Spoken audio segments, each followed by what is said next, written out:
വിറകടുപ്പിൽ കറിയും കൂട്ടാനും ഒക്കെ വെക്കുവാണെങ്കിൽ പഴമക്കാർ പറഞ്ഞു കേട്ടിട്ടുണ്ട് അതിനൊക്കെ നല്ല രുചിയാണെന്ന്. അപ്പോൾ ഞാനും ഒന്ന് ട്രൈ ചെയ്ത് നോക്കുവാണേ. ഇന്ന് കറി വെക്കുന്നത് പയറ് കറിയാണ്.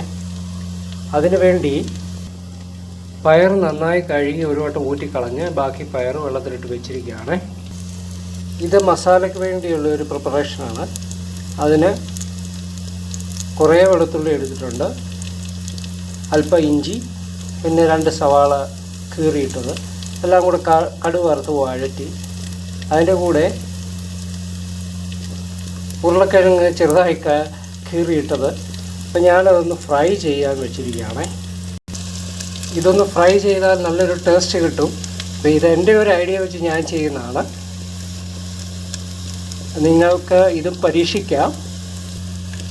അപ്പോൾ ഇത് നന്നായി ഒന്ന് ഫ്രൈ ആയിട്ടുണ്ട്. ഇനി ഇതിനകത്തേക്ക് മസാല ചേർക്കാവേ. ഇതിനകത്ത് മഞ്ഞൾപ്പൊടി, മല്ലിപ്പൊടി, മുളക് പൊടി എല്ലാം കൂടി ഇട്ട് നന്നായിട്ടൊന്ന് ഇളക്കി ഒന്ന് മൂക്കാൻ വെച്ചിരിക്കുകയാണ്. എൻ്റെ ഒരു ഐഡിയയിൽ തോന്നുന്ന ഒരു കാര്യം കൂടെ ഞാൻ ചെയ്യുവാണ്. അപ്പോൾ മീറ്റ് മസാല ഇടുക. ഇതൊരു ടേസ്റ്റിന് വേണ്ടിയാണ്. നന്നായിട്ടൊന്ന് ഇളക്കി കൊടുക്കാം.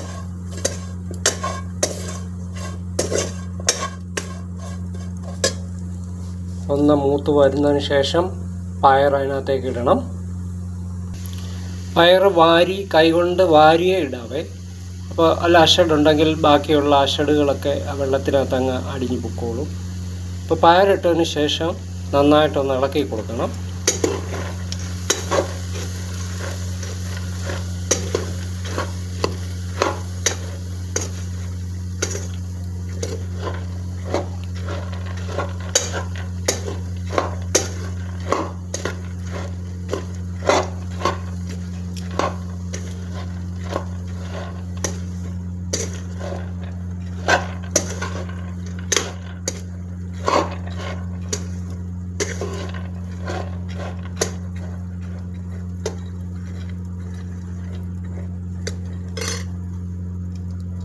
അല്പനേരം ചൂടാകാൻ ഞാൻ വെക്കുകയാണ്. കാരണം ഒന്നുകൂടെ പയറിന് ഞാൻ അല്പം നെയ്യ് ഇട്ടിട്ടുണ്ടായിരുന്നേ. അപ്പോൾ അതൊന്ന് പിടിച്ചോട്ടൊന്നും കണ്ടാണ്. അപ്പോൾ ഒരു ഫ്രൈ ആകത്തില്ലെങ്കിലും പയറിന് ആ ഒരു ടേസ്റ്റ്, ഒരു ചെറിയൊരു ഫ്രൈ ആകുമല്ലോ എന്ന് കണ്ട് അത് പരീക്ഷണമാണേ. അപ്പോൾ വേറൊരു ടേസ്റ്റ് കിട്ടുമല്ലോ. ചെറുതായിട്ടൊന്ന് മൂത്ത് വരുന്നുണ്ട്. അപ്പം നമുക്കിതിനകത്ത് കറിക്ക് ആവശ്യത്തിലേക്കുള്ള വെള്ളം ഒഴിക്കാം.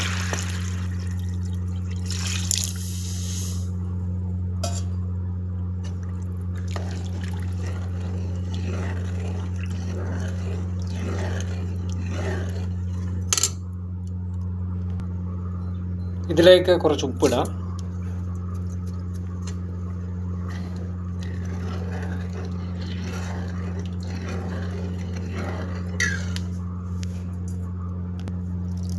കുറച്ച് കറിവേപ്പില ഇടാം.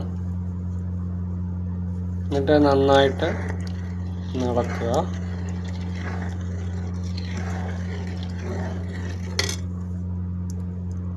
ഇനി ഇത് വെന്ത് കഴിഞ്ഞിട്ട് നമുക്ക് ആവശ്യം പോലെ ഉപയോഗിക്കാം. ഇതെൻ്റെ ഒരു സ്റ്റൈൽ ഓഫ് കുക്കിംഗ് ആണ്. ഇത് നിങ്ങൾക്ക് ഇഷ്ടപ്പെട്ടിട്ടുണ്ടെങ്കിൽ ഇതൊന്ന് പരീക്ഷിച്ച് നോക്കാം. പിന്നെ എൻ്റെ ചാനൽ മറ്റു വീഡിയോസൊക്കെ ഒന്ന് കണ്ട് എൻ്റെ ചാനൽ ഒന്ന് സബ്സ്ക്രൈബ് ചെയ്യണേ.